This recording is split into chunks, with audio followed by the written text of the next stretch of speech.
When launched in 1958, the Edmund Fitzgerald was the largest ship crossing the Great Lakes, setting records for hauling taconite iron ore mined in Minnesota and destined for the Midwest steel mills. This great ship's history is overshadowed by the tragedy that sent all 29 of its crewmen to the bottom of that deep, dark lake. Lake Superior swallowed the Edmund Fitzgerald and its crew whole. This ship, the Edmund Fitzgerald, was named after the president of Northwestern Mutual Life Insurance Company. Northwestern owned the ship.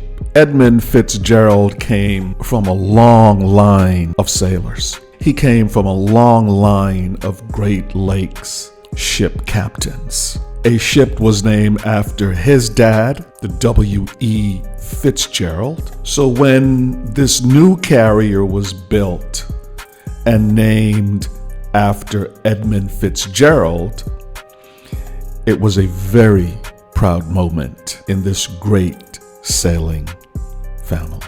The day that ship was launched was probably the happiest day in my grandfather's life, said Edmund G. Fitzgerald. On Edmund Fitzgerald's 65th birthday, his employees gave him a foot-long ship's model of his namesake during a huge party at Milwaukee's auditorium. He kept that model in his office until the day he died at 90 in 1986. It was then passed on to his son, Edmund B. Fitzgerald. He kept that model in his office. A freighter carrying a crew of 29 disappeared on Lake Superior during a severe storm last night, and so far no survivors have been found. The freighter, the Edmund Fitzgerald, was transporting iron ore when it ran into high winds and 25-foot waves. Rebecca Bell has the story. In the area where the Fitzgerald went down, a sister ship joined the search, but so far all that was found was an oil slick, life jackets, and an empty lifeboat. There was no sign of the 29 men aboard. Officials say the freighter was fighting gale winds and 25-foot waves. The Fitzgerald left the Burlington Northern Docks here at Superior, Wisconsin, Sunday afternoon with a cargo of more than 26,000 tons of taconite ore pellets. She was bound for Detroit. The huge freighter was last heard from shortly after 7 o'clock last night when one of its officers radioed a nearby steamer to say the Fitzgerald was taking on water and had lost 2 hatch covers. Shortly after that, the freighter disappeared.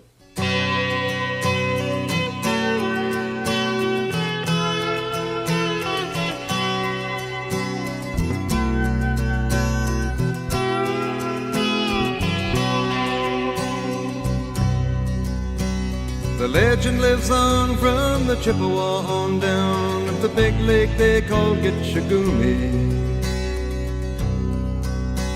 The lake, it is said, never gives up her dead when the skies of November turn gloomy. With a load of iron ore, 26,000 tons more than the Edmund Fitzgerald weighed empty. That good ship and true was a bone to be chewed when the gales of November came early. The ship was the pride of the American side, coming back from some mill in Wisconsin. As the big freighters go, it was bigger than most, with a crew and good captain well seasoned, concluding some terms with a couple of steel firms when they left fully loaded for Cleveland. Then later that night when the ship's bell rang, could it be the north wind they'd been feeling?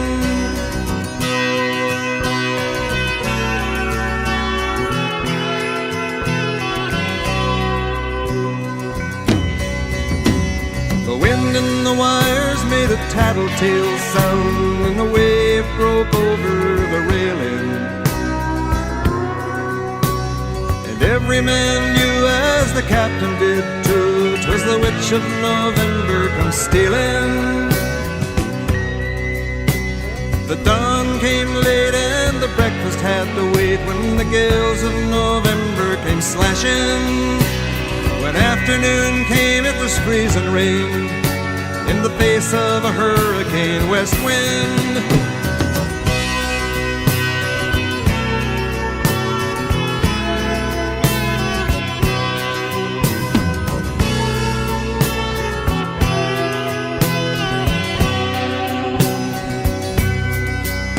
When supper time came, the old cook came on deck saying, "Fellas, it's too rough to feed you."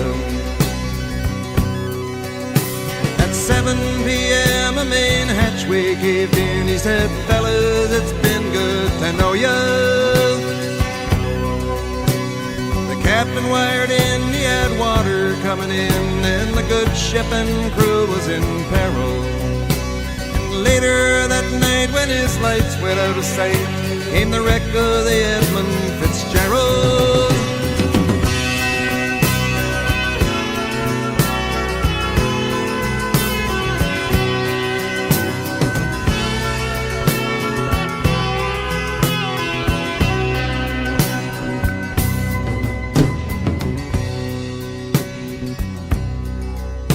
Does anyone know where the love of God goes when the waves turn the minutes to hours?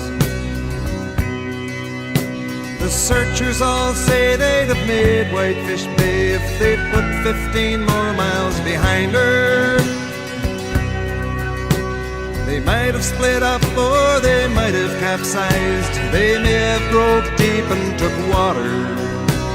And all that remains is the faces and the names of the wives and the sons and the daughters.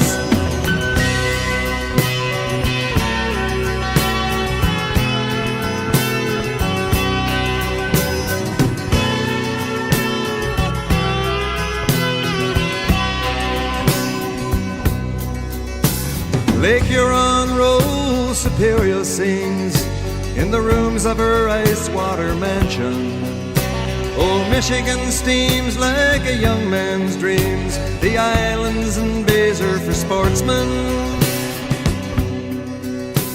And farther below, Lake Ontario takes in what Lake Erie can send her. The iron boats go, as the mariners all know, with the gales of November remembered.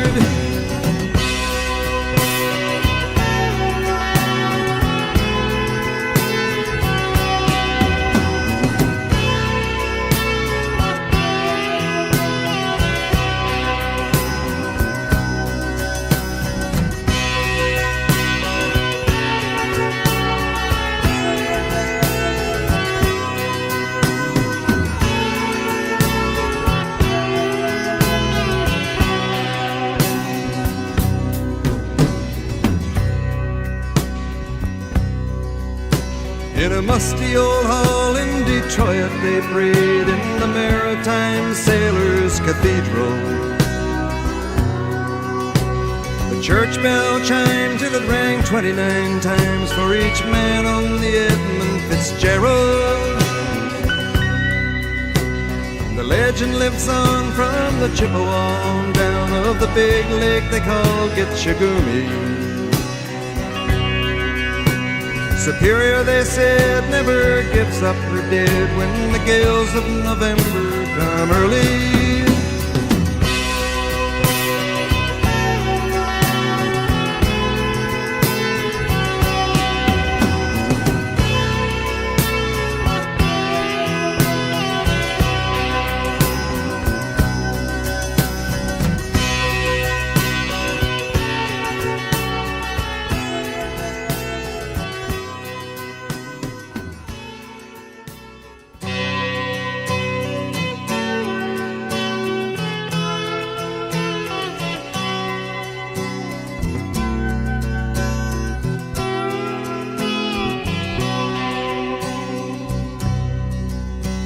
The legend lives on from the Chippewa on down of the big lake they call Gitchagumi.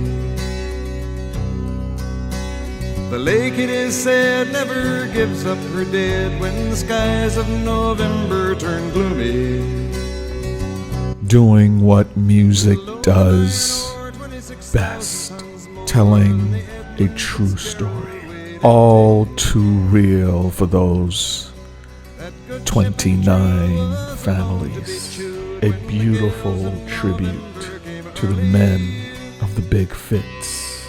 Beautifully haunting. So fitting for this tragedy. And to the captain and his crew. Fair winds and following seas. With a couple of steel firms when they left fully loaded for Cleveland.